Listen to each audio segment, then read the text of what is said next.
Part 11.14. Surah Hud. Assalamu alaikum. Welcome back to Sufi Essence with Hammad Syed.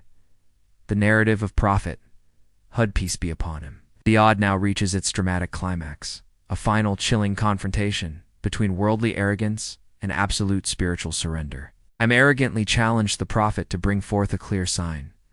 The people of Odd are met with a response that is not a worldly threat but a profound and all-encompassing declaration of faith. This segment is a masterclass in the spiritual reality of Tawhid, the oneness of God, illustrating with majestic clarity that all power, all authority, and all protection belong to Allah alone. It is a moment where a lone prophet stands against an entire defiant nation, his only armor being his unwavering trust in his Lord. This narrative is a powerful and poignant truth that a person who is spiritually surrendered to the One, who is the ultimate source of all existence, will find their ultimate solace and their ultimate purpose in the One who is the ultimate source of all existence. Kanzel Iman, Quran, Hud, Shri, Wushul da Wushaba. Other than him, so conspire against me altogether. Then do not grant me respite. Indeed, I have relied upon Allah, my Lord and your Lord. There is no moving creature but that he holds its forelock.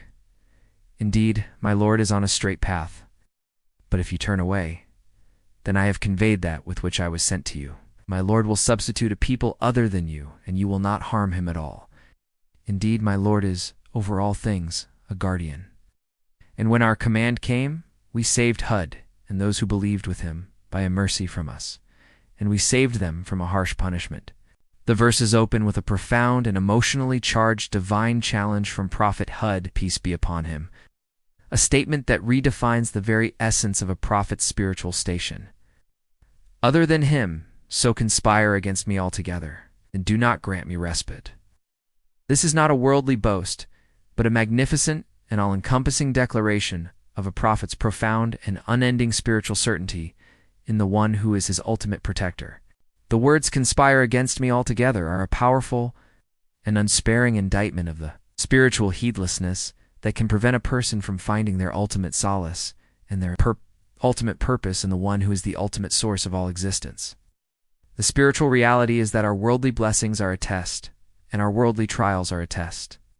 The spiritual challenge is to remain in a state of profound and unending gratitude in a state of prosperity, and to remain in a state of profound and unending patience in a state of adversity.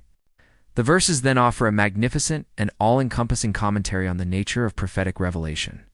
Indeed, I have relied upon Allah, my Lord, and your Lord. There is no moving creature but that he holds its forelock. Indeed, my Lord is on a straight path. This is a profound and majestic truth. It is a testament to the fact that a prophet is not a worldly king who seeks to impress with material wealth or supernatural feats. His integrity is rooted in his profound and unending surrender to Allah's will, a state of being that is beyond all human comprehension. The final phrase, "Indeed, my Lord is on a straight path," is a powerful and poignant truth. It is a testament to the Prophet's peace be upon him, purity before revelation, and a profound reminder that all knowledge is a divine gift from the One who is the ultimate source of all existence. It is a powerful and unsparing indictment of the spiritual heedlessness that can prevent a person from finding their ultimate solace and their ultimate purpose in the One who is the ultimate source of all existence. The verses are a final and magnificent call to spiritual awakening, a profound reminder that our spiritual destiny is in our own hands and that our choices have eternal consequences. The verses culminate in a profound and poignant moment of divine wisdom, a physical manifestation of the spiritual chasm between belief and disbelief. But if you turn away, then I have conveyed that with which I was sent to you. And my Lord will substitute a people other than you, and you will not harm him at all. Indeed, my Lord is over all things, a guardian. This is a magnificent and all-encompassing scene of a divine and a human reality. The description of the waves as mountains is a powerful and profound simile. The waves were not just physical mountains. They were a manifestation of Allah's immense power, a force that was beyond all human comprehension. The scene of Noah, peace be upon him, calling to his son is a poignant and heartbreaking illustration of a father's profound and unending love. It is a moment of ultimate spiritual mercy, a father's final, desperate plea for his son to join him in a state of spiritual surrender. The call, "O my son, come aboard with us and do not be with the disbelievers," is a profound and unsparing indictment of the spiritual heedlessness that can prevent a person from finding their ultimate solace and their ultimate purpose in the one who is the ultimate source of all existence. The verses are a final and magnificent call to spiritual awakening, a profound reminder that our spiritual destiny is in our own hands, and that our choices have eternal consequences. Thematic synthesis and modern resonance. These verses are a powerful testament to the spiritual reality of a life that is lived in a state of profound and unending surrender to Allah's will. The narrative of Prophet Hud, peace be upon him, concludes here, a sobering finality that is a testament to the fact that a person's spiritual station is not determined by their worldly status, but by the purity of their qalb. The spiritual lesson is clear. While Allah is Ar-Rahman and Ar-Rahim and His mercy is all-encompassing, there is also a spiritual law of cause and effect. When a soul in its profound spiritual arrogance continuously rejects the light of divine guidance, the spiritual doors of return are sealed. This is not a punishment of a capricious deity, but a consequence of a spiritual choice. The verses also offer a magnificent and all-encompassing commentary on the nature of prophetic integrity. The Prophet Hud, peace be upon him, is not a worldly king who seeks to impress with material wealth or supernatural feats. His integrity is rooted in his profound and unending surrender to Allah's will, a state of being that is beyond all human comprehension. The narrative of the ark building in the middle of a desert is a profound and poignant metaphor for the spiritual journey.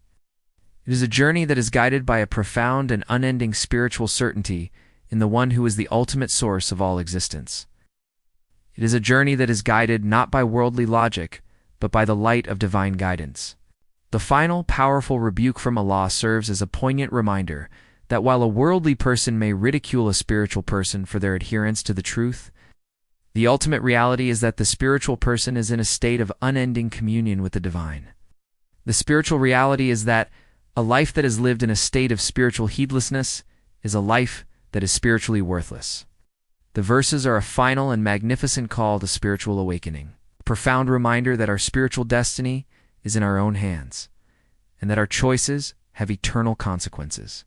Expansive Hadith commentary. A Hadith that beautifully complements the profound spiritual wisdom of Prophet Hud's peace be upon him, life, and the final lessons of these verses is found in Jami at-Tirmidhi. Tirmidhi, the Prophet, peace be upon him, taught, "If you had put your trust in Allah, as he should be trusted, he would have provided for you as he provides for the birds. They leave in the morning with empty stomachs and return in the evening with full stomachs." Jami at-Tirmidhi, Hadith 2344. This profound narration speaks directly to the spiritual law that is at the very heart of our spiritual reality. The people of Ad were so consumed by their worldly arrogance that they could not see the truth of Prophet Hud's peace be upon him message. The Hadith offers a powerful and unsparing indictment of spiritual heedlessness and spiritual arrogance. It makes it clear that a life that is lived in a state of worldly heedlessness is a life that is spiritually dead. The spiritual reality is that our worldly blessings are a test, and our worldly trials are a test. The spiritual challenge is to remain in a state of profound and unending gratitude in a state of prosperity, and to remain in a state of profound and unending patience in a state of adversity. Dua, my Lord, grant me the spiritual courage to live my life in a state of profound and unending surrender to your will. Grant me the spiritual humility to see the divine light in the humble and the meek. Grant me the wisdom to see your profound and unending mercy in every single aspect of creation.